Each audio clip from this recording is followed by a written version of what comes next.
I was so used to working with scripts and breaking scripts down. And it was always a passion of mine. And I was, as an avid reader growing up, not just plays, but I mean, my dream is like to sit for a day in front of a fireplace, immersed in some amazing piece of literature or some story. That's what drives me. That is what's exciting for me, is being immersed in that. And nothing is more exciting to me than being around artists. Hi everyone, this is Hal Luftig with my Broadway podcast network show, Broadway Biz, where every episode I will chat with my friends, some of the top theater professionals in the business, about the business of Broadway.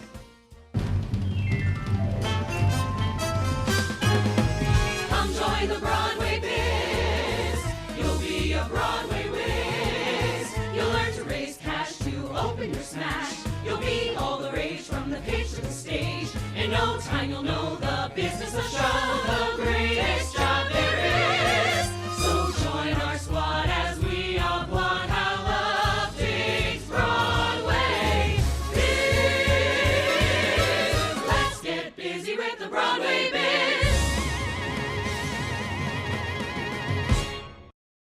My guest today is producer of film, television, and theater, Jenny Steingart. I most recently had the pleasure of working with Jenny, producing the Yiddish language Fiddler on the Roof off-Broadway last season. Jenny is also the co-founder of Ars Nova, New York City's premier theater for emerging artists and new work.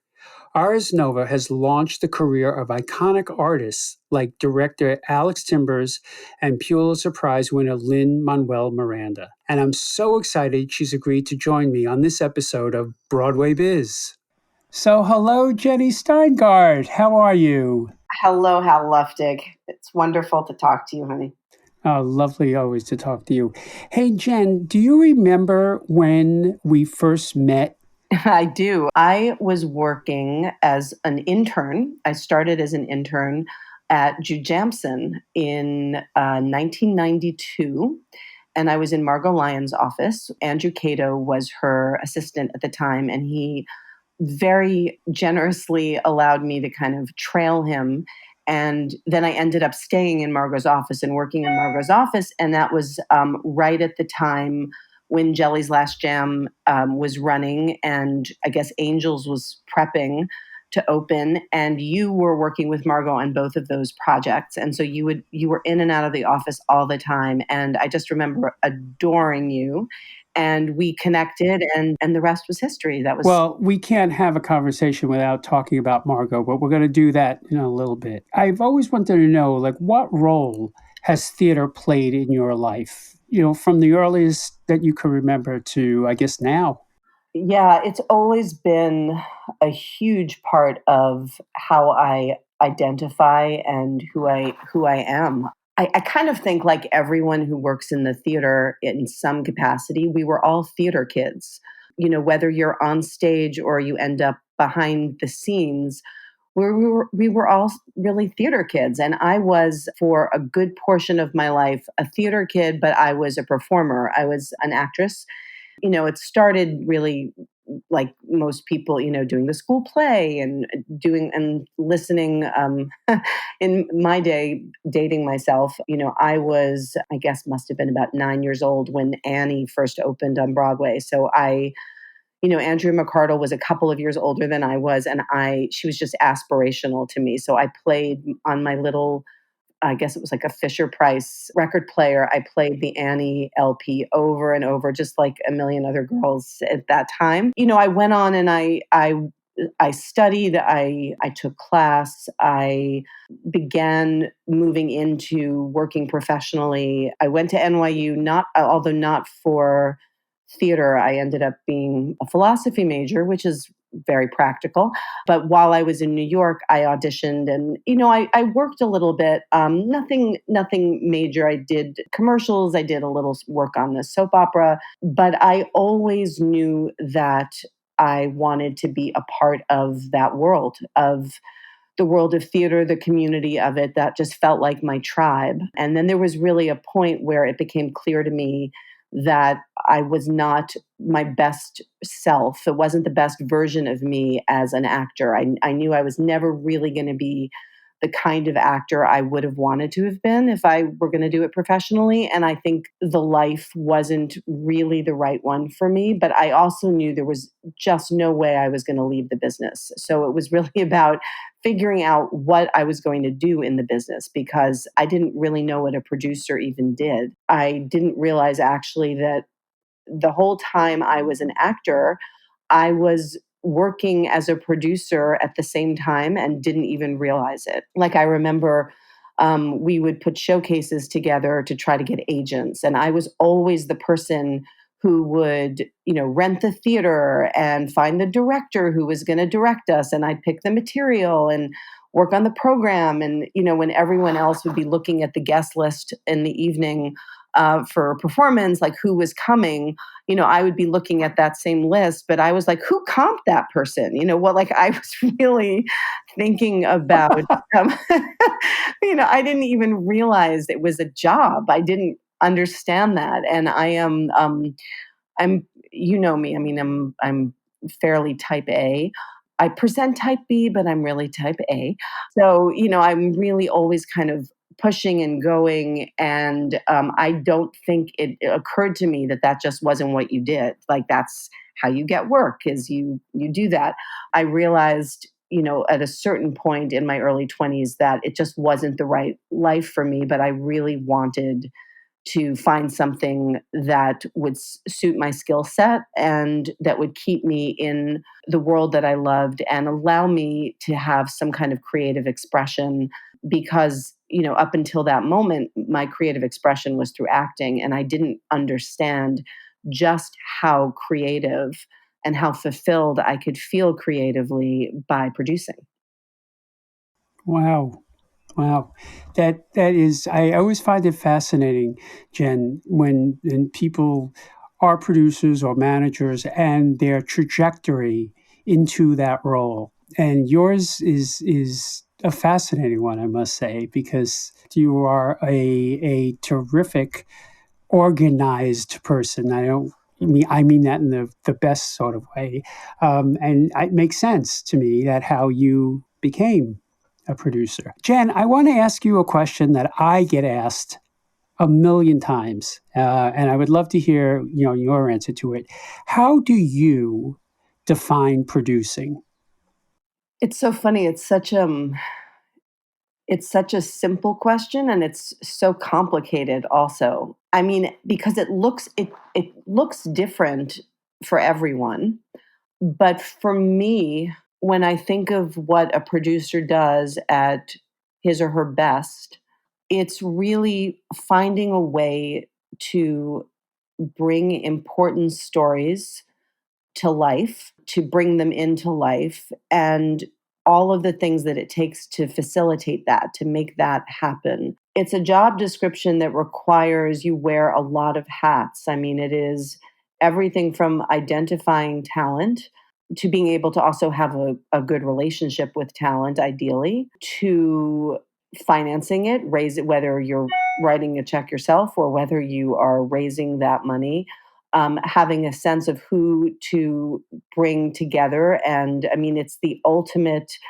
It's like being able to put together a great dinner party and seat the right people next to the right people. It is really about creating a team and having a vision for what something can be. And really, you start with nothing and you end up with if you've done it right, you end up with something that is beautiful and magical that is on stage that gets shared. So it's really wearing all of those hats and knowing enough to know when you need to step back and let other people take the wheel. But you're always, as a producer, you're always sort of in the parent role. You're always making sure that you're helping people navigate through difficult conversations. Sometimes you're the one, most of the time, you're the one having the difficult conversations. You kind of have to be the grown up in the room. But at the same time, I think the challenge is, as a producer, to be as I just said, the grown up in the room who's willing to say no, but also to keep the sense of possibility open and to try to lead with yes as much as possible. And that's a really that's a hard line to walk, but that's always my goal, is how to encourage people and make them feel that anything is possible, and also still sometimes not be popular with what my answer may have to be. Yeah. I mean, the purpose of this podcast is to speak to people who are at the top of their field in different areas of theater and discuss how we match the financial side of the business. It is a business, it's called show business, with the artistic side. Because there's that part too. As you say, you want to support the artists, but sometimes what they want is financially unfeasible. Yet you have to find a way to make that compromise, right? To give the artistic team and support their vision. But, that's not always possible, as we know. So I would love to know when you feel the most creative as a producer, in that process of trying to, match those two entities, finance and artistic vision.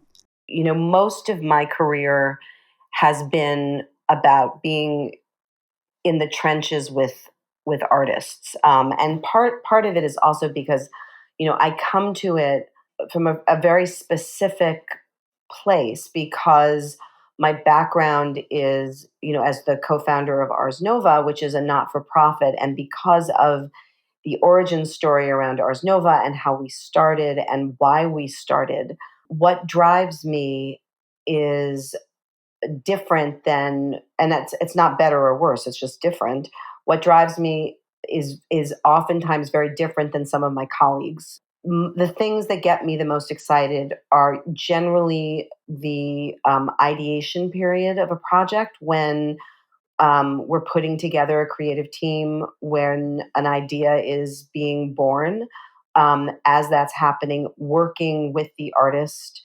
After I came out of the acting world, I was so used to working with scripts and breaking scripts down, and it was always a passion of mine. And I was, as an avid reader growing up, not just plays, but I mean, my dream is like to sit for a day in front of a fireplace, immersed in some amazing piece of literature or some story. That's what drives me. That is what's exciting for me, is being immersed in that. And nothing is more exciting to me than being around artists. And I, early in my career, worked a lot dramaturgically with artists that we would be developing, even pre Ars Nova.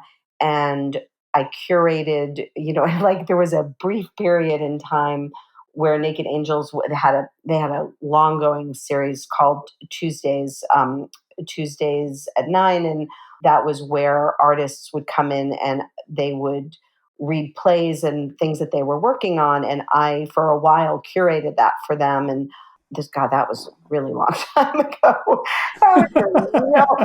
Jesus. Yeah. As I'm thinking about it, I'm like, I don't even know what year that was, but that's a lot. It's going close to 30 years ago. Holy moly.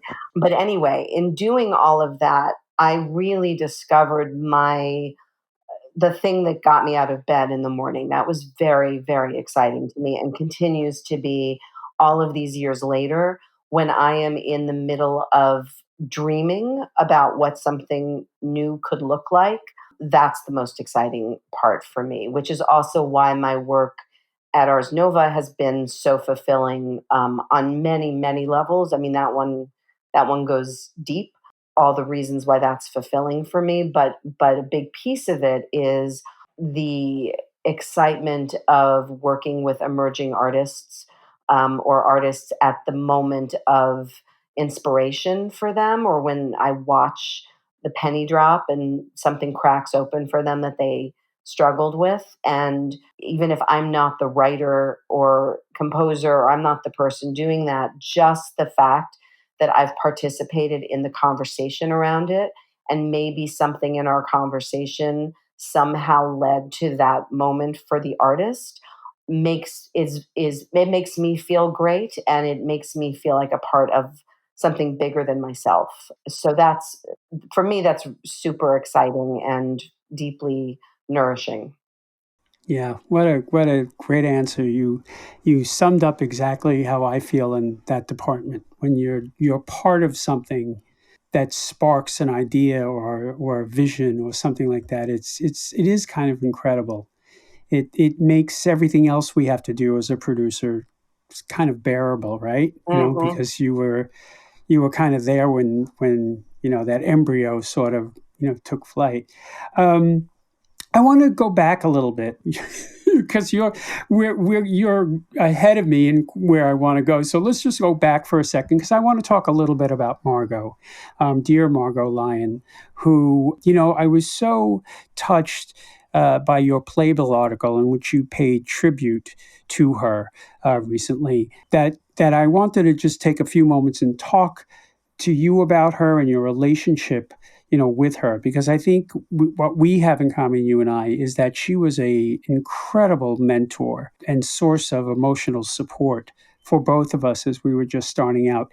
Can you share a little bit about your relationship with Margo and how you met her and what were some of the most valuable lessons she taught you and some of your best memories of her? Sure, absolutely. I mean, I don't even think I really understood. I was in my early 20s, and I don't think I even understood just how lucky and blessed I was to have ended up in her office. But so in 1992, I made the switch from being an actor to being being an intern. I made that big switch. I ended up, through the kindness of two people, Abigail Seymour, who at the time was Rocco Landisman, who was the president of Jujamps, and Rocco's assistant, and just kind of an all around amazing person. And she, it's funny, I will say that I have always paid it forward because she took the time to pay it forward for me. Somebody, a casting director, I'll never forget this actually. I was at 1501 Broadway and I was still acting. And I remember there was a casting director in those days named Leonard Finger, and he had his office there. And I really hated the schmoozing and like the networking part of being an actor. Even though I'm a really social person, I just didn't like it. And I remember thinking, you know what, I really need to just make myself do this. And so I like knocked on his door, and he had a tiny little office. It was just, I don't remember how many people were in it, but it was a pretty small operation. And he was sitting right there, and we talked. And I guess I must have been having a really bad day. And I must have said that I was kind of leaning towards not acting anymore.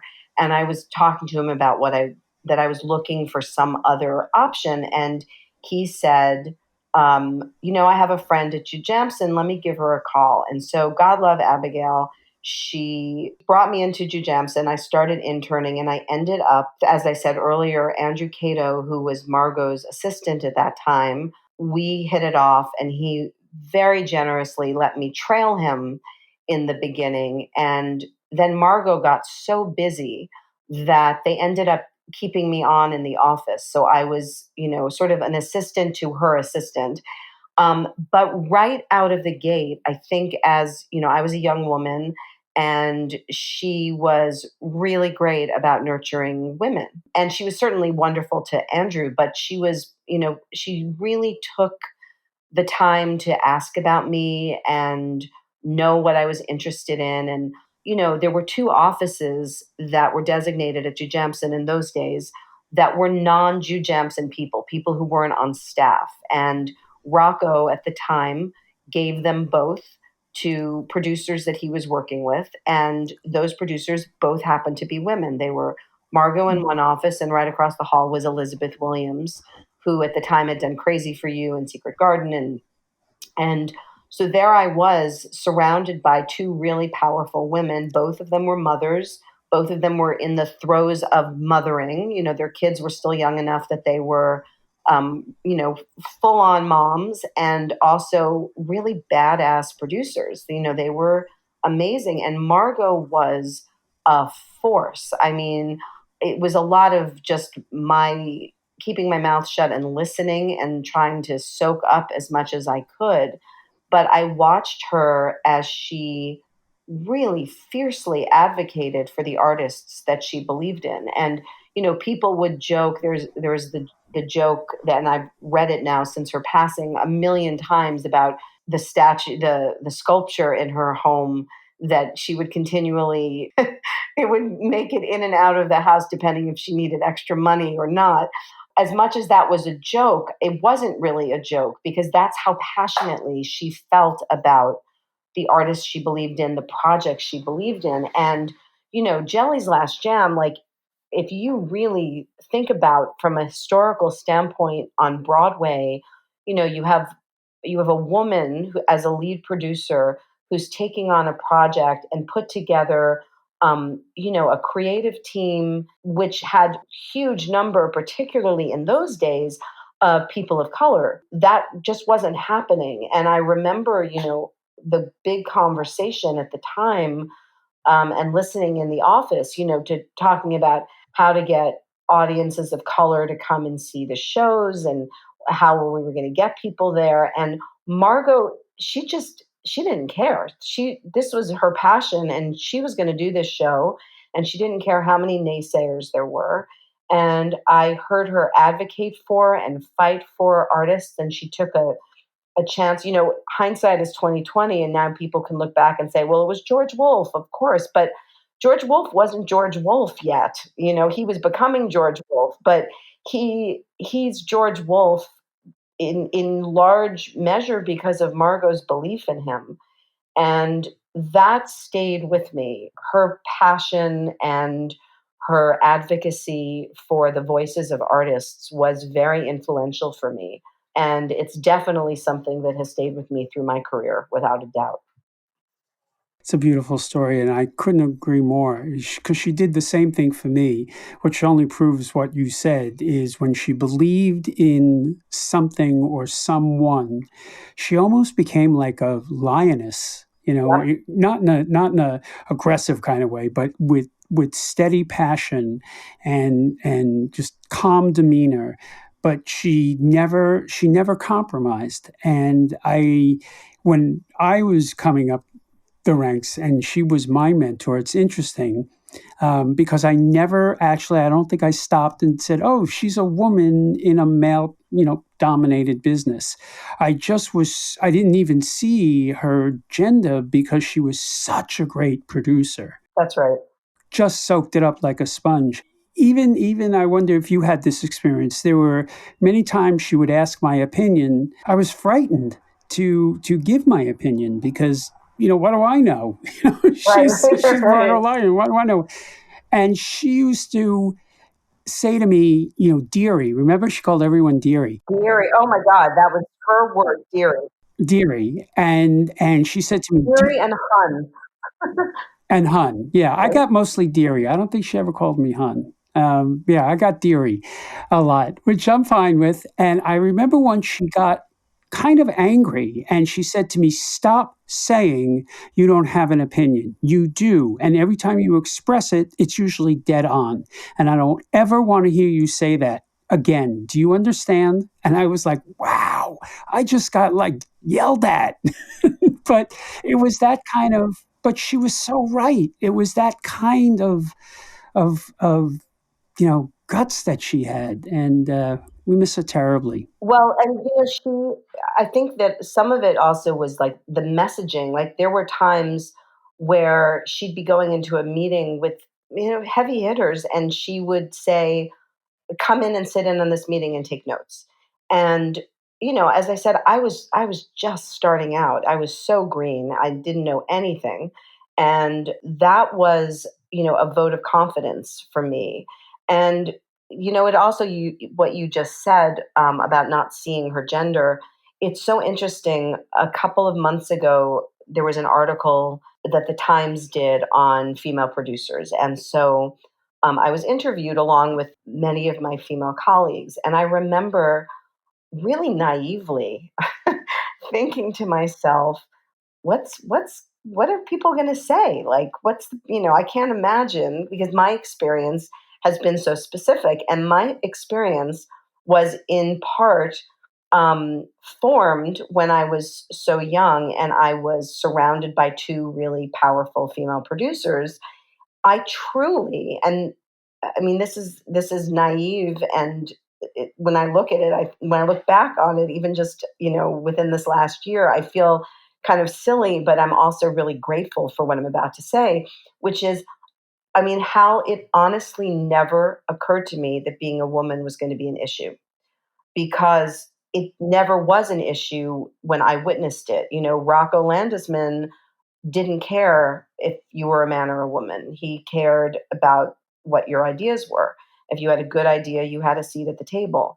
I grew up, and I'd grown up with a successful father in the broadcasting world, and I saw how he treated people, and it was the same way. And the messaging I always got at home was, if you work hard and you show up, and you're entitled to that seat at the table. So that, honestly, I never thought about my gender ever. And that is both, as I said, naive, but I feel really lucky. So when I remember reading that article from the Times when it came out, and I thought, oh my God, everyone, I mean, look, everyone has her own experience, but I was so shocked that I was really the minority of people who felt like it hadn't been an issue for them. And I'm very, very grateful that that's been the case. And also I've had the good fortune of creating an environment by co-founding a theater where I helped create the culture of that place. So part of the culture of that place is, no one looks at gender, no one looks at color, I mean, that's a non-issue. The barrier of entry is talent, and that's it. But that's partially because that's just how I grew up in this business. That's what I saw.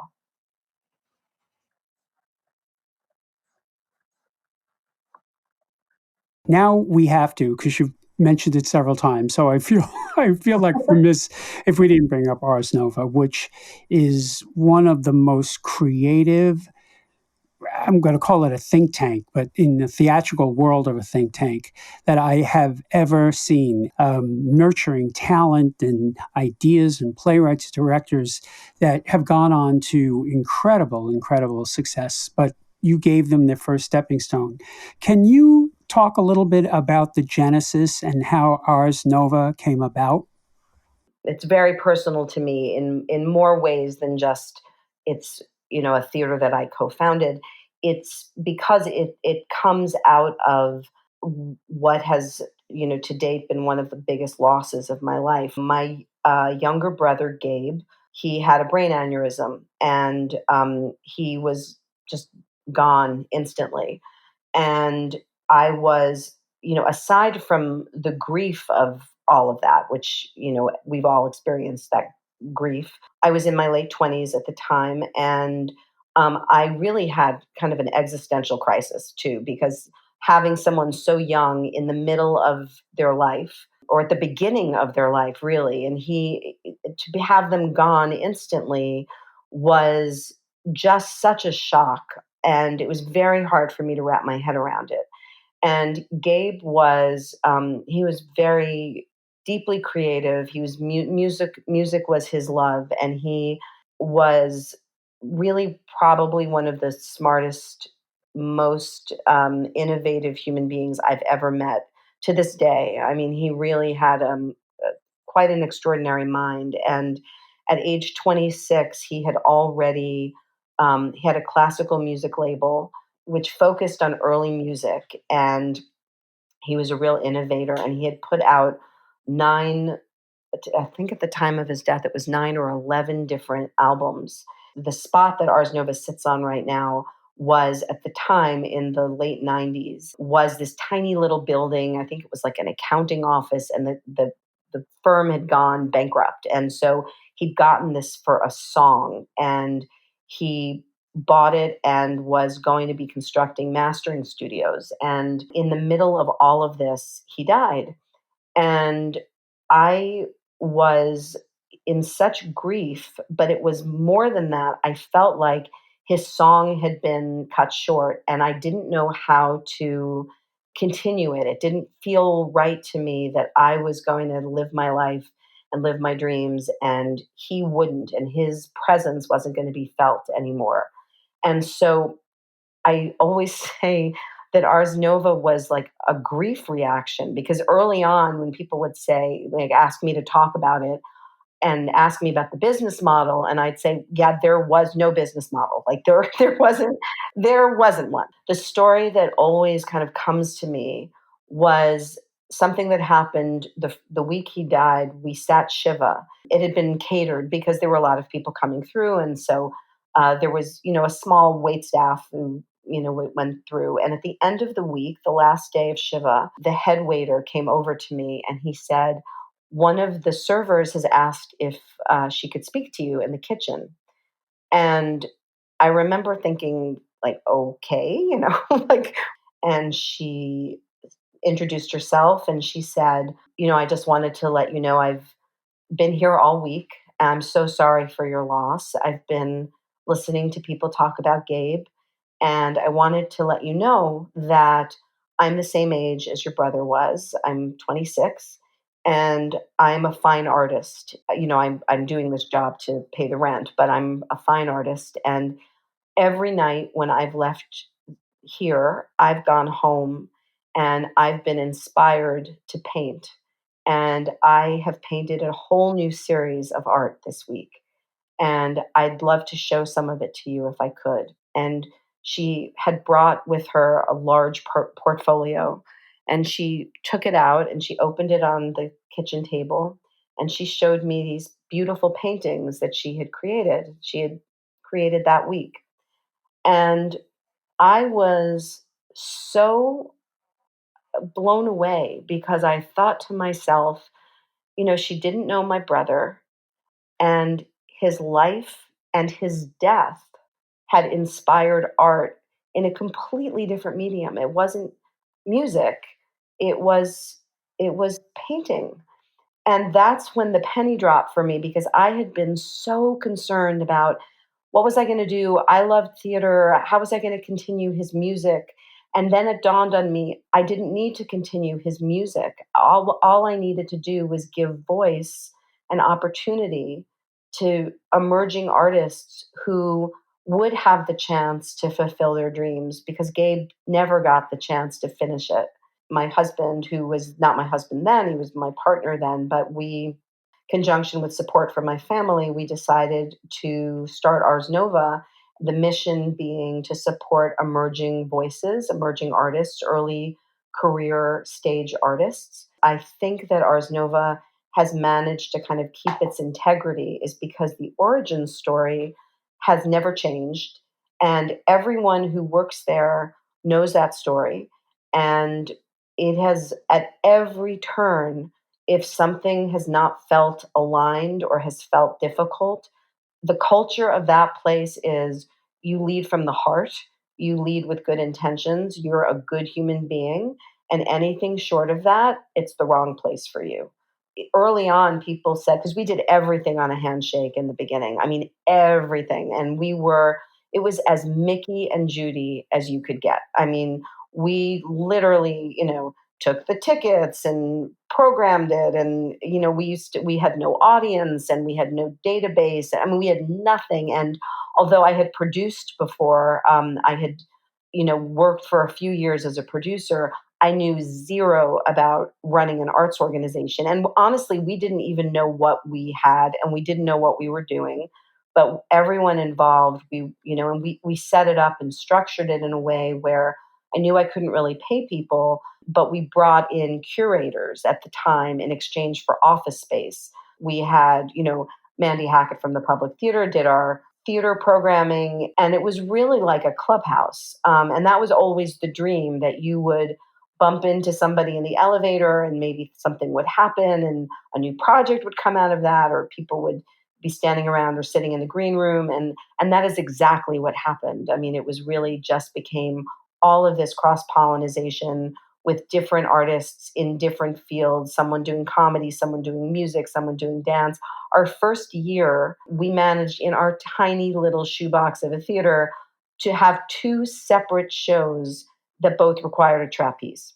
The idea of like this, hybrid of theater and music and comedy, and it was just always people thinking outside of the box. And the biggest compliment in those days we would get would be these like really incredible artists that only work downtown or in Brooklyn, who 54th Street was like getting a nosebleed for them. No one ever came that far uptown.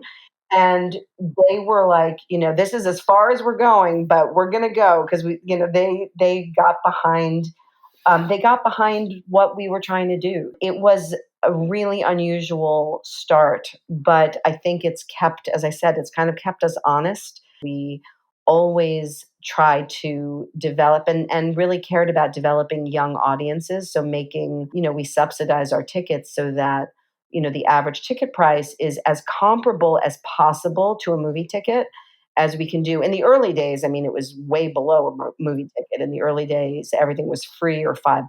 We really keep our ticket prices down, and that's budgeted in so that kids can afford to come, because the barrier to see theater now on Broadway is untenable for even grown-ups, people with kids, and I mean it's not possible. But so as a result of Ars Nova, I think even the way I approach, because I also work in commercial theater on Broadway and off Broadway, and I still approach it with a mindset that I have for Ars Nova and for the artist's voice and caring so much. I mean, we've always been artist driven as opposed to project driven. So sometimes that's meant supporting an artist, even if we know that that project might not be the one. That doesn't matter to us. What matters to us is getting behind the artist and supporting them and giving them resources. And it's been different for everyone. Artists come at all different stages. Some of them are super green. They have tons of talent. Super green, don't have an agent, don't, and in that case, we'll help them get an agent. But we've wanted to treat them at all stages of their career with respect and making sure that they were supported in every possible way. I was going to say, you also treated artists with incredible dignity. First of all, every time I walk in that building, I always think of Gabe. I do. I had known him. I was at that Shiva, and I know how devastating firsthand that was for your entire family. And every time I do walk into that building, I do think of him. But I remember, clearly when you were showing me the space, it was almost done, but not quite. You hadn't opened to the public yet, but enough that we could walk around. I remember being impressed. It did have offices. It had a very nice lobby. It had a great bar area. But then we went up to the top floor and I said, what is this? And, because it was like an apartment. What the heck? We were building an apartment in a theater. And you said, because artists sometimes need a place to live. If they have no place to live while they create, they're not going to create. You created this beautiful space. I remember asking you, can I move in? Because it was gorgeous. But it became clear to me at that moment that it was not only the nurturing the talent, but giving them the dignity that an artist deserves as they find their sea legs, if you will. I've always been impressed at Ars Nova, even most recently, when Broadway announced that we had to shut down because of the coronavirus pandemic. Ars Nova made an announcement that they were going to close their doors, and that during that period, everybody, the staff, even the artists in residence, were going to retain their full salary and their full, health benefits. Not many people, you were a leader in that as well as many things, but not many people did that. So it just goes to the point of how Ars Nova nurtures and protects and supports and all those things that is necessary to theater and creativity. So my just want to say publicly, my hat is off to you. Always has been with that, always will be. You guys have created some amazing things. Oh, thank you for saying that. Yeah, it's because it's true. It's true. I wanted to talk a little bit about Ars Nova's programs, which also I think are incredible in what they nurture. And specifically, I wanted to talk about the A&T Festival and the play group. Can you talk to us a little bit about those two? Sure. Yeah. So Ant Fest is all new talent, and it's an annual festival. It's a month long, and we showcase new work from some of New York's most adventurous emerging artists. It's kind of the next wave of pioneering theater. It's comedy, it's music, it's theater, it's burlesque, it's drag, it's variety arts, it's all kinds of like hybrid theater makers who we put on our stage with their most dynamic ideas. And again, like everything else at Ars Nova, it is artist driven. We choose based on, it's approximately 30 nights. It's each night is a different artist or group. We get, probably close to 300 applications at this point in time for AntFest. And we have somewhere between 25 and 30 slots. And we've had some really incredible people coming out of AntFest who were discovered. I mean, they're really, when they come to us, they're really emerging. It is one of the earliest levels of entry. But we've had people, like looking back, like Jeremy O'Harris, who, as we all know from Slave Play, was was a part of AntFest. Raja Feather Kelly, the wonderful choreographer, was a part. Matt Rogers and Bowen Yang. Bowen, as you may know, was the first Asian American on Saturday Night Live in the last couple of years.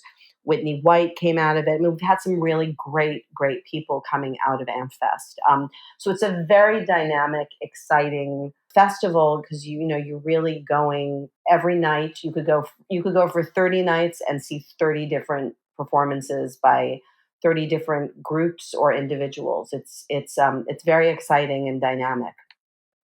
How does Ars Nova keep in contact with the artists after they've done their stint, if you will, at Ars Nova? They've created some work, some don't. But the one thing that also impresses me is that Ars Nova keeps in direct contact. How does that? Can you talk a little bit? How does that work? I think a lot of it, and we can talk in a moment too. I'll tell you about some of the other programs, and play group is a big piece of it, our writers group. But I think with all of the programs that we have, we are so kind of in the trenches with the artists. And because I always think of us as sort of like midwives, where we are there to help birth projects and help get everyone set up. And as a result, I think we represent a safe space for a lot of these artists. So you'd be surprised or not surprised how many artists we've worked with over the years, some of whom are very, very successful, working at a very high level. We will all, depending on our individual relationships with those people, still get calls, on the DL for advice or something, but it's just on a much larger scale now. And it's about projects we're not involved in.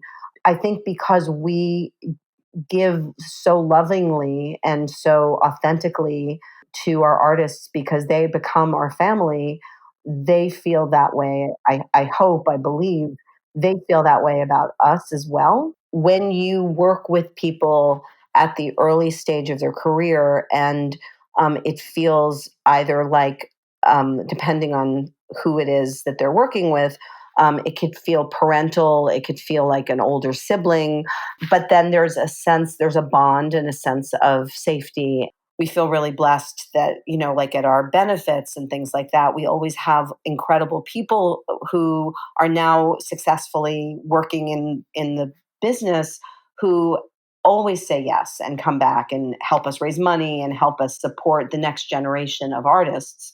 I like to think that that's because they feel that they were taken care of, and so they're paying it back. So that's a lovely way to stay in touch. Yeah, and may I just say to our listeners that Ars Nova has one of the best yearly gala benefits in the Oh, world. Every year, it has a different theme. Jenny is absolutely right. Some of that talent now that is on that stage is incredible, is one of the most fun galas and heartfelt. It's not just frivolity. There are people who really talk passionately about what the theater has done for them and why it needs to be encouraged and supported. And I wanted just to change direction for a second, if we could. I respect you so, and your opinion and your clarity at things. And I remember when I saw Fiddler on the Roof in Yiddish. It was still downtown at the Holocaust Museum, and I remember calling you and saying, Jen, could you go down and see it? Because they were asking me to move it, and I was considering it, and I thought, is this like crazy Meshuggah crazy? Jen, could you go down and like just tell me, am I nuts? And you came back. I'm so grateful and thankful. You said, not only are you not nuts, but I want to produce this with you. And it made me so happy. And what we accomplished together was an amazing feat. You did something, and one of the things I love about you the most is that no is not in your vocabulary. I just love that. If something needs to get done, there's no such word as no. And one day you walked into a marketing meeting for Fiddler in Yiddish, and you said, I want Fiddler to sponsor World Refugee Day.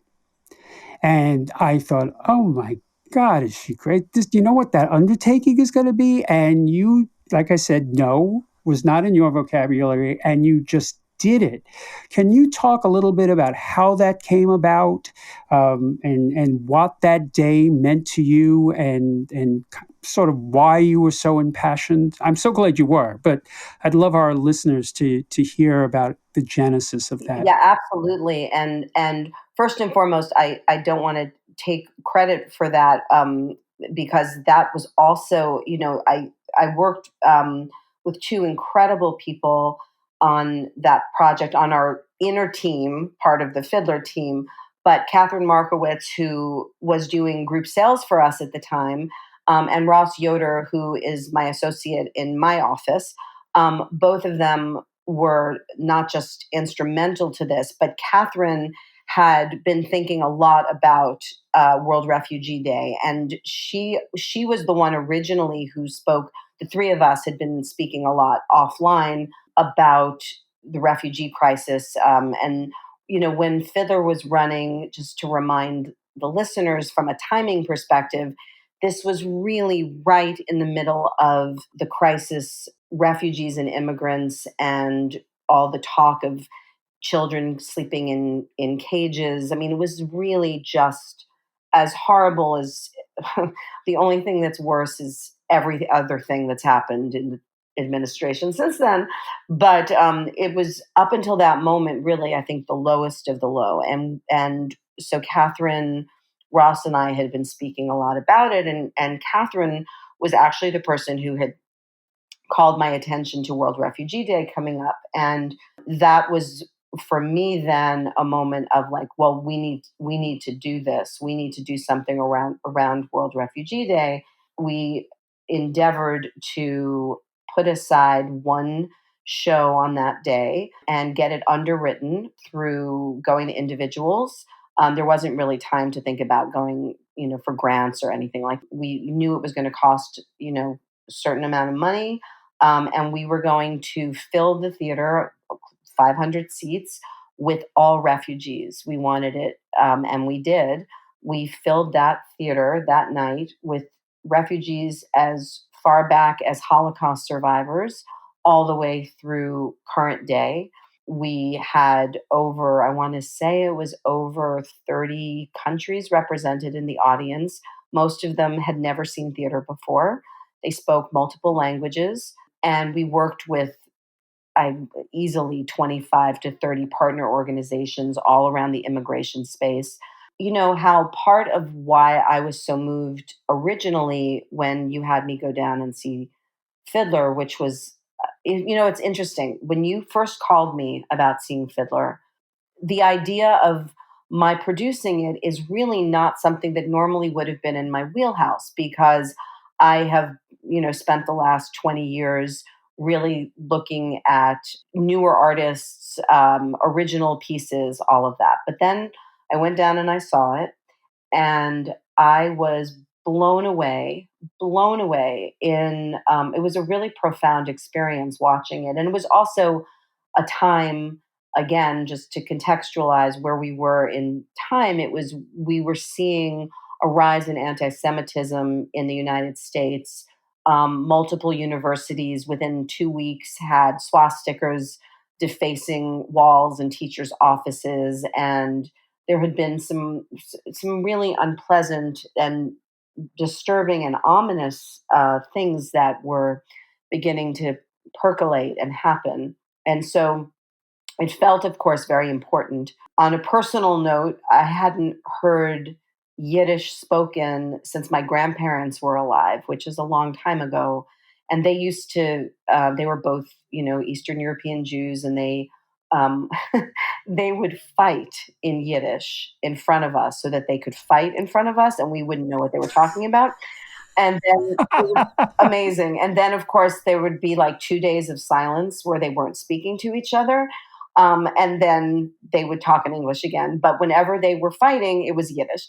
So I hadn't heard Yiddish. So the nostalgia piece of it was very powerful. But the part that was so moving for me beyond that, and where I think the seed for World Refugee Day and what we did as a company then, for the Fiddler Company, what we did then happened at the end of the show, the way the brilliant Joel Grey staged the ending of that show, where they're leaving Anatevka and they're walking. First, the family is walking on the stage, and gradually every cast member comes in, and it's like a snake walking through as they leave.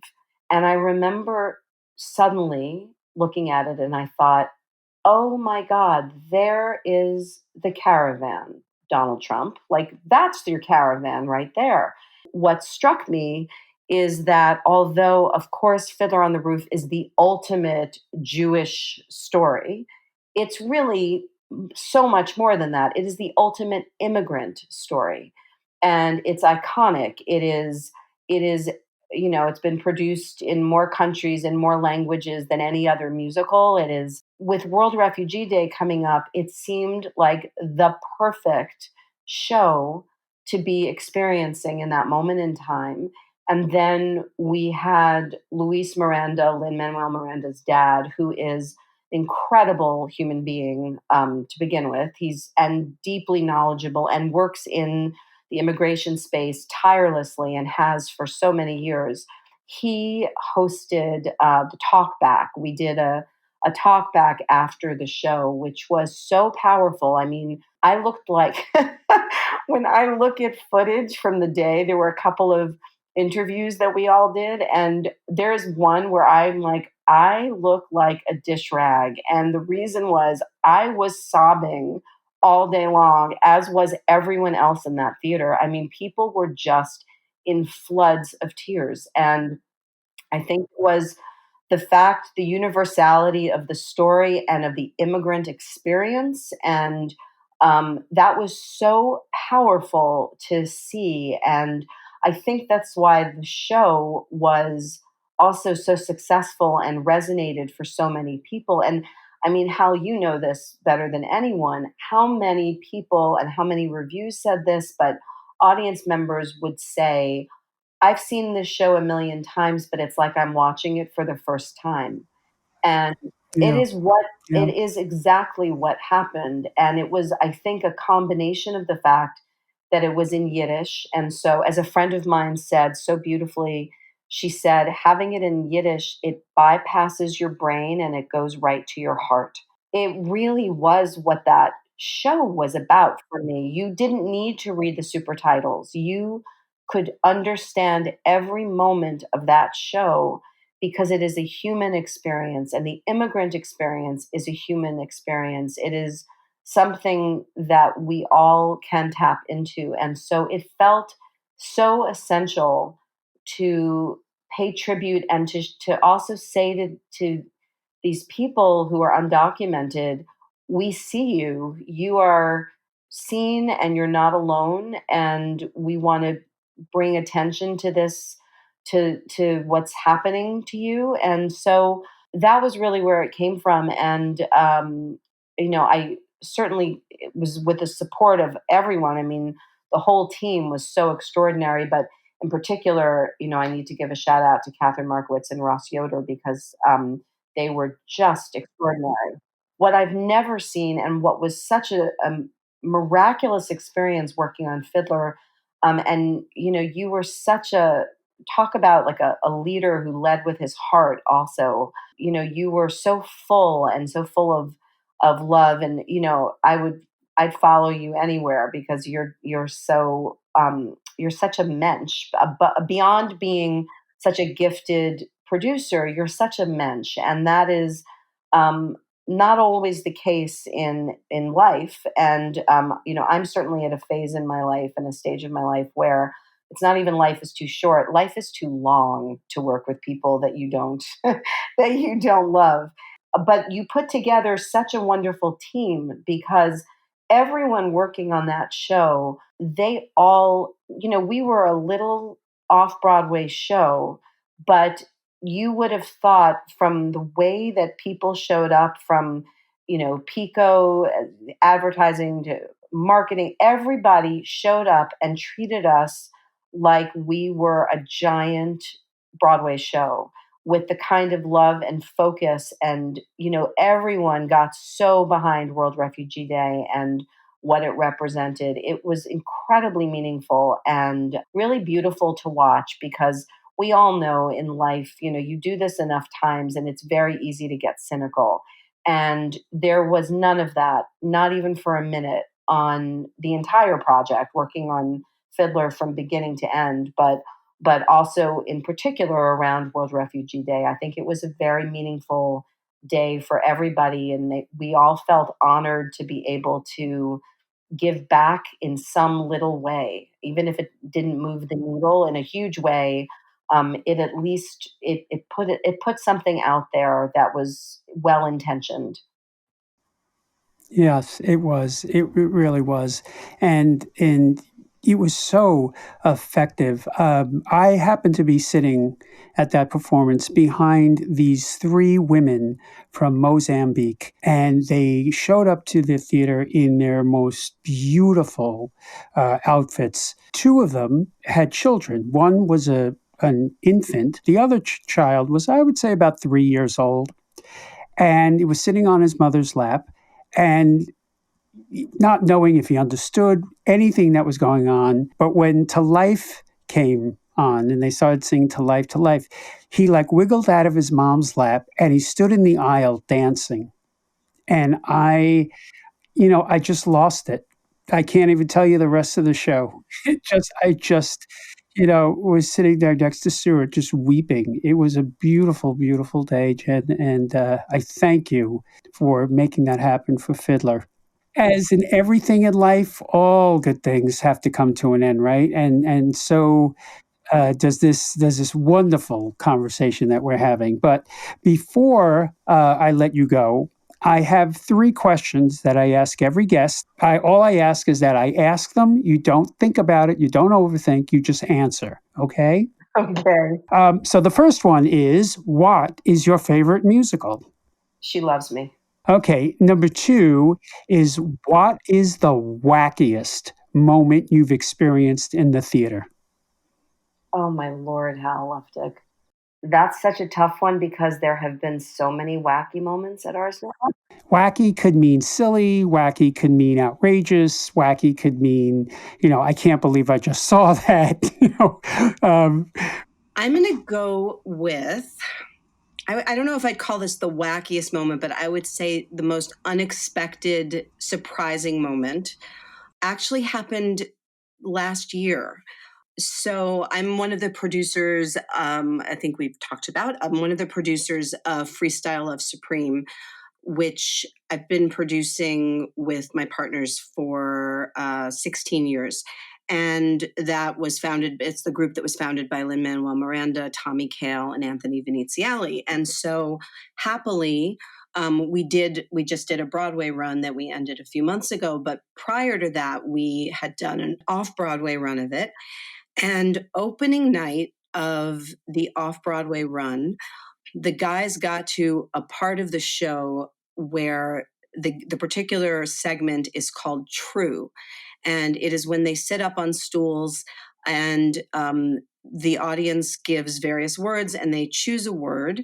And then they either, depending on who is on the stool, they either sing about it or freestyle about it. The rule is it has to be a true thing. And it has ranged every single time I've seen it. I mean, I've seen it hundreds of times over the years. And it always it's my favorite part of the show, bar none. And this particular time, and it can bring, it's often brought me to tears or it has brought me to fits of laughter. And I want to say that for opening night, the word that was thrown out that they chose, I'm pretty sure it was tampon. So everyone else, kind of went through their thing and it was very funny. And it was, about someone's first girlfriend having to go to the store and get tampons for her or whatever it was. But then it got to Utkarsh Bhutkar, who's in our show, UTK. He started, I don't know how it started, but somewhere along the way, I could see on stage the other people on the stage, the other guys, kind of looking at each other and looking at him because he kept saying, this was all freestyling. He was saying in the moment, I don't know how much I should tell you. I don't know if I should do this. And I could see they were all giving each other looks. And it was the look of, they didn't know whether he was going to say it. And I just kept thinking, what is he about to say? And he managed in freestyle. His mother was in the audience because it was opening night, so everyone's families were there. He managed in freestyle to tell his mother that she was about to be a grandmother and that his girlfriend was pregnant.